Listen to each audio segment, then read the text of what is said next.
So this video is going to be very meta in nature in that it's something I'm making that's not related to my main type of content. For those of you who have no clue what's going on, if you look at the statistics part of this video, you'll notice that there is no longer a count of how many dislikes this video has received. You may have also noticed that I put how many dislikes this video has in the title, but we'll talk more about that later. Now, one major implication of removing how many dislikes a video has means removing the like to dislike ratio that a video has. And you've certainly seen this before. It's a percentage bar around where the likes and dislikes were that showed you the percentage of likes versus dislikes. Now, as far as how this affects me as a content creator, well, it really doesn't. I have what I would consider the greatest, smartest audience on the planet who watch my videos, and those folks already know that when you click on my video, you're going to get something that's high quality, and so you can just skip past the likes and dislikes because it really doesn't matter. However, if I look at it through the lens of a content consumer, then it's a much bigger problem. And that's why I decided to make this video, was to bring awareness to this, because everybody watching this video is also by definition a content consumer, and therefore this change is going to affect you in what I would consider a not so good way. So the main way in which this change affects everyone in a not so good way is you can no longer quickly assess if a video is high quality or not. This is going to be true for all videos, but it's going to be especially true for videos that have clickbaity kind of titles. So imagine you're scrolling through YouTube and you see a title for a video that says, check out this 1,000-pound dog, for instance. Now, we all know that that's an extremely heavy dog, and so you're going to click on it because you really want to see that, and you look at the like and dislike counter, and it's like all the way down at the bottom. At that exact moment, you know that there is no 1,000-pound dog in this video, and it's just a clickbait title, and you can just move on with your day. However, if the opposite is true and the like and dislike ratio is extremely high, then you know that you're on a legit video and you're most likely going to see a 1,000-pound dog. Under this new system, however, with everything hidden, you're going to have absolutely no clue whatsoever whether the video is legit, and you're just going to have to watch the whole thing or skim through the whole thing to see if it's actually real. And the reason this is such a big deal is because time really is the currency of the internet. It is a finite resource. You only have so many hours in the day, and time is extraordinarily valuable.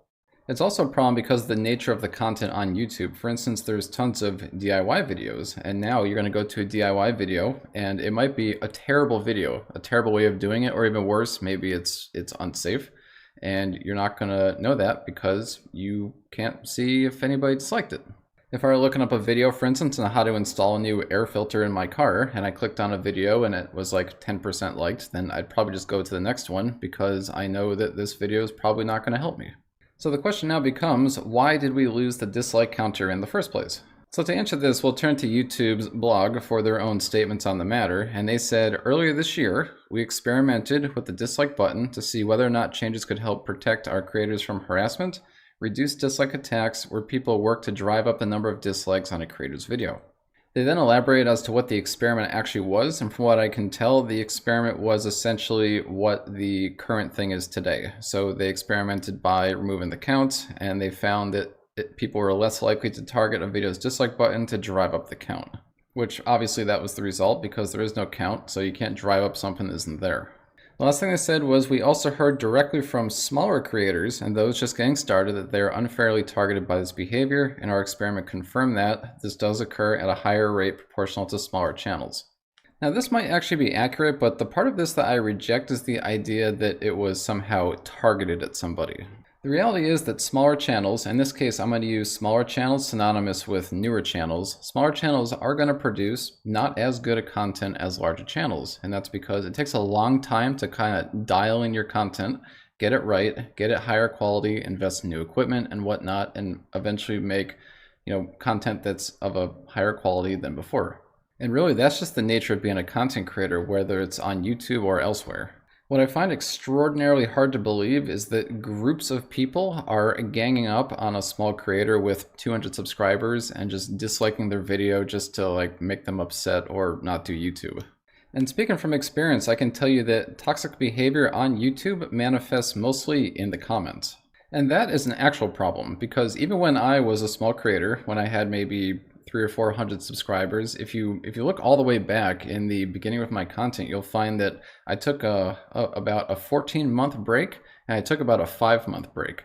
And both of those breaks were due to me just getting fed up with all the toxicity in the comments, telling me I was a terrible teacher and this and that.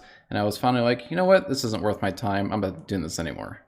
And I'm not thin-skinned in the slightest, so people making bad comments on YouTube towards me, either personally or about my content, didn't really, bother me in an upsetting kind of way, but it was more so demotivating. And it made me think, well, if this is my audience and this is the people that I'm making videos for, and they're being like this in the comments, then, maybe this is a bad use of my time. But the one thing I can say definitively is that no small group of people or large group of people ever banded together to mass dislike my video for one reason or another. Any dislikes I did receive was probably just because my content was bad at the time, which, fine, I agree. Everybody has to start somewhere. So now with the dislike counts gone, where do we go from here? Well, we're just going to kind of have to deal with it. I have a feeling that a lot of the people who would have just clicked dislike just to show that this video is maybe not a good video, they're going to end up taking it now into the comments and, expressing their dislike there. So back to the dislikes in the title, you probably noticed that there's a real-time count of the dislikes in the title since you can't see them anymore. And the way that happened is because the YouTube API for accessing information about a video still shows the dislike counts for the creator who is authenticated to see that video. So what I did is I wrote a program that just updates that title about once every 10 minutes with the new dislike count. And if you're curious how I did that and how it works, the very next video I post after this one will be a video demonstrating the exact process to make that happen, and I think everybody will find that kind of interesting.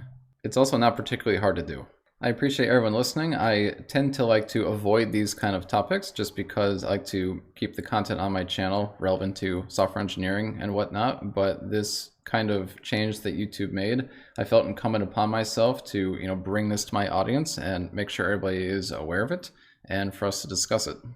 So in furtherance of that discussion, if you have any thoughts on this matter about this change and what you think about it or anything that I said in this video, please be sure to post any of that below in the comments. Have a great rest of your day or night, and I'll see you in the next video.